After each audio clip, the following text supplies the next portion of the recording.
এটা ଆପଣ ମାନେ ଜାଣିଛନ୍ତି ୟାକୁ ଚିହ୍ନିଥିବେ ଭାତଟା ଏଟା ଆଉ ଏଟା ଦେଖନ୍ତୁ ଏଟା ହେଉଛି ମାଛ ତେଲ ଯେଉଁ ବାହାରେ ତାକୁ ଆଳୁ ଦେଇକି ହେଇଛି। ଏଟା ଆପଣମାନେ ଖାଇନଥିବେ, ଯିଏ ଖାଇଥିବେ କମେଣ୍ଟ କରି କହିବେ।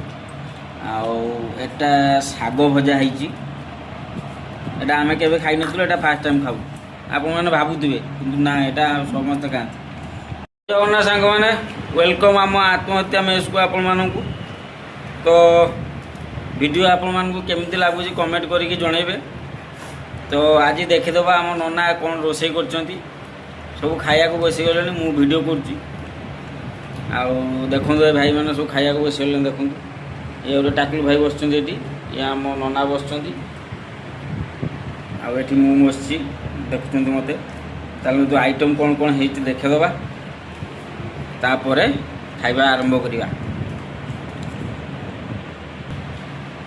ଦେଖନ୍ତୁ ଏଟା ଗୋଟେ ଦେଖନ୍ତୁ ମାଛ ତେଲ ଝାଳ ହେଇଛି। ତ ଆପଣମାନେ ଦେଖିଲେ, ଏବେ ଆମେ ଖାଇବା। ଆଉ ଆପଣମାନେ ମଧ୍ୟ ଖାଆନ୍ତୁ।